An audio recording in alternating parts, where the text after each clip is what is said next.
Happy Monday, how's it going guys? It's Gaz here on MUFC Daily for Full Time Devils, talking about all the latest Man United news. Let's start then, and today there's only really one place we can start. I say that after every game, don't I? I really need to figure out a new way of starting these things. But yeah, there is only one place we can start today, and that is yesterday's performance against West Ham.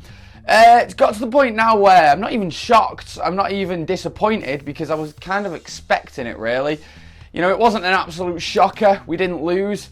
But it was pretty darn poor, wasn't it? That first half was typical Man United this season. Slow, controlled, boring, side-to-side football, barely creating any chances.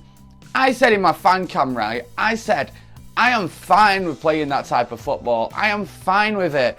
But it should be about 50 times as fast. It should be so much faster than that. So we're not only creating one chance a game, we should be creating or one chance at first half. We should be creating a hell of a lot more. And I feel like if we play this short possession style football, but a lot bloody faster, with a lot more intensity, and encourage players to, have a bit more intensity about the game. When you lose the ball, look to get it back straight away. Don't just sit deep and wait for it to come back. No, that's ridiculous in my opinion. So yesterday, real classic Man United performance, especially in that first half. That was really, really, really poor. The last 10 minutes really was the only time that we turned it on. That last 10 minutes was that normal type of play, but 50 times as fast. That's what we should be doing, in my opinion. But guys, get your comments in below. What do you think about it, about the game yesterday? We still have a replay to go to, of course.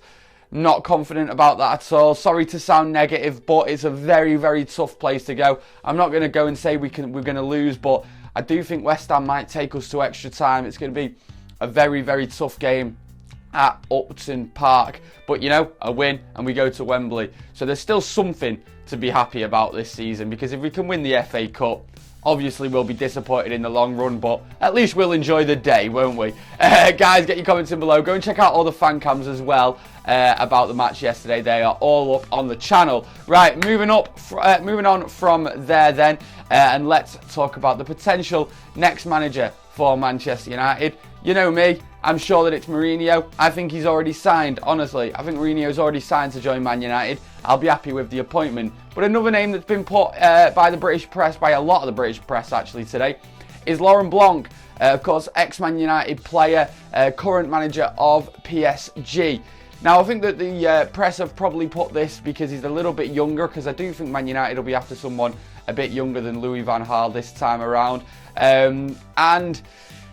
Yeah, well, he's a manager of a top team in Europe. There's no denying that. However, at PSG, I know that everyone's going to say the same thing, but it doesn't take a lot to win the league. I don't care what anyone says. I don't care if you love the French league. It's not a good league. It really isn't. PSG won the league the other day in March. They won the league in March off a 9-0 win. A 9-0 win.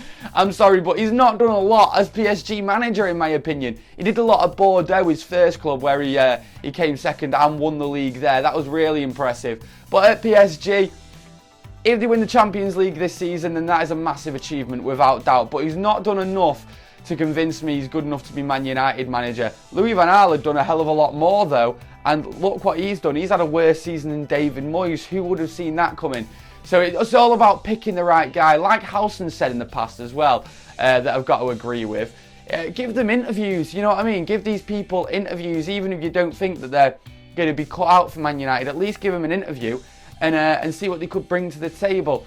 So, bringing in past success doesn't necessarily guarantee success, but for me, when you've got Jose Mourinho who ticks every single box, I don't think we'll be going for Laurent Blanc. I think these rumours are all rubbish, to be honest, and I think they've just been put out by the British press. I think Mourinho's signed, done, dusted. Right, let's move on to a new player that Man United has signed. We signed him not too long ago. I'm going to try and pronounce his name, Matthew Olasunde. He's an American right back. He's just turned 18 the other week. He's a very, very young player. However, we've brought him in, and usually when we bring him an unknown 18-year-old right back, I'd be like, Oh, right, so we're signing him for the future then. But to be honest, at the minute, we're playing him, aren't we? We're playing the young 18-year-old right-backs, the young full-backs, the young players in general. So, you never know, he could get a game very, very soon. We have done a little fact file on him on the channel. Go and have a scroll and find that. It's really interesting to learn about a man who could very well be starting at right-back next season. No one bloody knows anymore, do they? Guys, get your comments in below about anything I've spoken about. Laurent Blanc, do you think he'd be a better fit for Man United than Jose Mourinho? Do you think that maybe just because he's not won as many Champions Leagues that we should still be going for him? Because Louis van Gaal proves that just because they've won success in the past doesn't mean they're going to be a great Man United manager. Get your comments in below about that. Talk to me about the game and go and watch all the fan cams as well. They're all on the channel. I've been Gaz on MUFC Daily in a bit. It was 100 mile an hour, and at Anfield in a European night, you've got to be at them. From the first whistle, hit them hard and take them out.